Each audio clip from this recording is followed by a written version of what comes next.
मुंबईतील गोरेगाव परिसरातल्या 5 मजली इमारतीच्या पार्किंगमध्ये भीषण आग लागली आहे। या आगीत 7 जणांचा मृत्यू झालाय तर 5 जणांची प्रकृती ही चिंताजनक आहे। आगीत 51 जण जखमी झाल्याची माहिती मिळते। जखमी झालेल्या 36 जणांना जोगेश्वरीच्या ट्रॉमा सेंटरमध्ये तर 15 जणांना कूपर रुग्णालयात दाखल करण्यात आले आहे। 35 जणांची प्रकृती ही स्थिर आहे। पुण्याच्या वाकड इथं मुलींच्या शासकीय वसतिगृहाचा स्लॅब कोसळल्यानं एक विद्यार्थिनी जखमी झाली आहे। ही दुर्घटना घडल्यानंतर त्या ठिकाणी कर्मचारी देखील वेळेवर उपस्थित झाले नाहीत। वसतिगृह सुरू करून 1 वर्षही झालं नाही तेवढ्यात हा स्लॅब कोसळल्यानं प्रशासनाच्या कामकाजावर प्रश्नचिन्ह निर्माण झालंय। पुण्यातील हनी ट्रॅप प्रकरणी प्रदीप कुरुलकरच्या जामिनावर आज सुनावणी होणार आहे। कुरुलकर प्रकरणाचा तपास पूर्ण झालेला आहे आणि 16 ऑक्टोबरला निकाल येण्याची शक्यता आहे। पुणे रेल्वे विभागात फुकट्या प्रवाशांच्या संख्येमध्ये वाढ झालेली आहे। पुण्यात एका महिन्यात 18,000 विना तिकीट प्रवास करणाऱ्या प्रवाशांवर कारवाई करण्यात आलेली आहे। 1,42,00,000चा दंड वसूल करण्यात आला आहे। आर माधवन यांची एफटीआयआयच्या अध्यक्षपदाची सूत्र स्वीकारलेली आहेत। यावेळी विद्यार्थी आणि संस्थेतील विविध विभागांचे प्रमुख, शिक्षक आणि कर्मचारी यांच्याशी त्यांनी संवाद साधला। देशभरात आदिवासींसह विविध समाज घटकांसाठी विनामूल्य लघु अभ्यासक्रम राबवण्याची त्यांनी इच्छा व्यक्त केली आहे। छत्रपती संभाजीनगरमध्ये सुरू असलेल्या वकिलांच्या कामबंद आंदोलनामुळे न्यायालयीन कामकाजाचा फटका बसलेला आहे। 2 दिवसात खंडपीठात 2200 खटल्यांची सुनावणी होऊ शकलेली नाहीये। दरम्यान वकिलांच्या प्रश्नांवर तोडगा काढण्यासाठी मुंबई उच्च न्यायालयात चर्चेसाठी निमंत्रण देण्यात आले। त्यामुळे वकील संघ आज काय निर्णय घेणार याकडे सगळ्यांचं लक्ष लागलंय।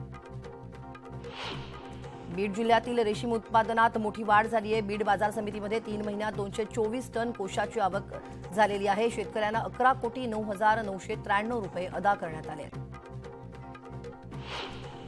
जळगावच्या चोपडा शहरातील भुयारी गटारांसाठी जवळपास 86 कोटी रुपयांचा निधी मंजूर करण्यात आलाय, परंतु याचं श्रेय नगरपालिकेतील काही माजी पदाधिकारी घेण्याचा प्रयत्न करतात। हे दादांत खोटं आहे आणि हा निधी केवळ आमदार लता सोनावणे आणि माजी आमदार चंद्रकांत सोनावणे यांच्या प्रयत्नातून मंजूर झालेला आहे, असं सभापती नरेंद्र पाटील यांनी म्हटलंय।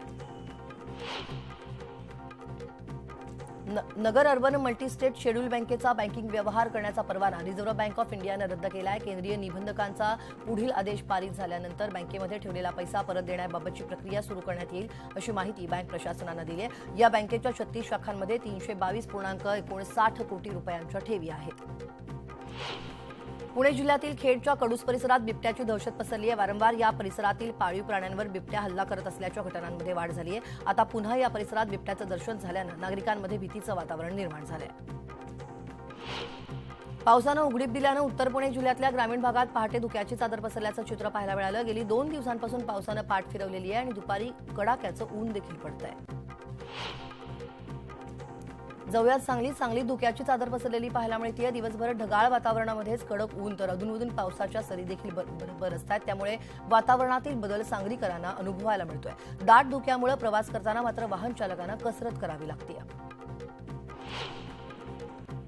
बुलढाण्याच्या मर्दळी घाटात संभाजीनगर मलकापूर एसटीचा भीषण अपघात झाला। युटर्न घेताना चालकाचं बसवरील नियंत्रण सुटल्यानं बस घाटात उलटली आहे। या अपघातात 13 प्रवासी जखमी झालेत। भंडारा जिल्ह्यातील लाखनी इथं वन्यजीव सप्ताह साजरा करण्यात आला। यानिमित्त विविध उपक्रम देखील राबवण्यात आले। जंगलातील पाणवठ्यांची साफसफाई करत वृक्ष लागवड करण्यात आली। तब्बल 17 दिवसांनंतर विदर्भाच्या राजाला वाजत गाजत निरोप देण्यात आला। यावेळी काढण्यात आलेल्या विसर्जन मिरवणुकीत हजारोंच्या संख्येनं नागरिक सहभागी झाले। महाआरतीला आमदार यशोमती ठाकूर देखील उपस्थित होत्या। करमाळा तालुक्यातील 16 ग्रामपंचायतींसाठी निवडणूक पार पडणार आहे, त्यामुळे आता तालुक्यात इच्छुक उमेदवारांची लगबग पाहायला मिळते। दरम्यान कार्यकर्तेही आता कामाला लागलेत। सिक्कीममधील ढगफुटीत बीड जिल्ह्यातील कर्तव्यावर असलेले जवान पांडुरंग तावरे बेपत्ता झाले। ढगफुटीमुळे तिस्ता नदीला पूर आला आणि पाण्याची पातळी 15 ते 20 फुटांनी वाढली। यानंतर नदीलगतच्या परिसरातील लष्कराची छावणी वाहून गेली आणि तिथं उभी असलेली 41 वाहनं सुद्धा बुडालेली आहेत। राज्यातील टोमॅटो आवक काहीशी कमी होऊनही दरावरील दबाव कायम आहे। सध्या बाजारात टोमॅटोला प्रति क्विंटल सरासरी 400 ते 700 रुपयांचा भाव मिळतोय। टोमॅटोचे भाव पुढील काही दिवसांमध्ये काही प्रमाणात सुधारू शकतात, असं व्यापाऱ्यांनी सांगितलं। देशाचा कांदा हब असलेल्या नाशिक जिल्ह्यात लिलाव सुरू झाला आहे, पण कांदा आवक कमीच आहे। सध्या बाजारात कांदा 1,700 ते 1,900 रुपये प्रति क्विंटल दराने विकला जातोय। सध्या देशात उन्हाळ कांद्याची उपलब्धता कमी दिसतेय, तर खरीपातील लागवडीही यंदा घटलेल्या आहेत। त्यातच कमी पावसाचा फटकाही पिकाला बसतोय, त्यामुळे कांद्याचे भाव कमी होण्याची शक्यता नाहीये, असं अभ्यासकांनी सांगितलंय। देशात आता नव्या कापसाची आवक काही प्रमाणात वाढतीये। कापूस बाजार मागील काही दिवसांपासून स्थिरावलाय। कापसाला प्रति क्विंटल 7,000 ते 8,000 रुपये भाव मिळतोय।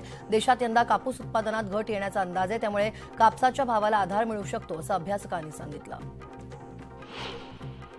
राज्यातील बाजारात कारल्याची आवक स्थिर आहे। सध्या कारल्याला प्रति क्विंटल सरासरी 2,000 ते 2,500 रुपयांचा भाव मिळतोय। कारल्याचे भाव आणखी काही दिवस टिकून राहतील असा व्यापाऱ्यांचा अंदाज आहे।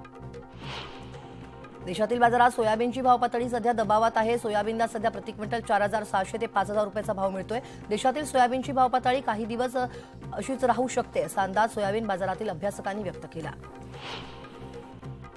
सांगलीत 500 रुपयांच्या बनावट नोटा विक्री करणाऱ्या टोळीचा पर्दाफाश करण्यात आला। या कारवाईत तिघांना ताब्यात घेण्यात आलंय। 4,38,500 रुपयांच्या 877 बनावट नोटा जप्त करण्यात आलेल्या आहेत। विश्रामबाग पोलीस अधिक तपास करतायत आणि बनावट नोटांचं मोठं रॅकेट समोर येण्याची शक्यता पोलिसांनी व्यक्त केली आहे।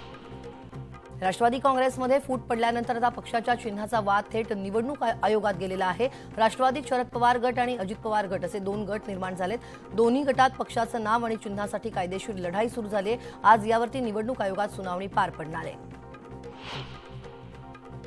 16 आमदार अपात्रता प्रकरणी आता 3 नोव्हेंबरला सुनावणी होणार आहे। ही सुनावणी तब्बल 1 महिना लांबणीवर गेली आहे। यापूर्वी 9 ऑक्टोबरला सुनावणी होणार होती। सुप्रीम कोर्टातील सुनावणीला तारीख पे तारीख सुरूच आहे आणि विधानसभा अध्यक्ष आमदार अपात्र प्रकरणात निर्णय देण्यासाठी दिरंगाई करत असल्याचा आरोप करत ठाकरे गटाकडून सुप्रीम कोर्टात याचिका दाखल करण्यात आली आहे।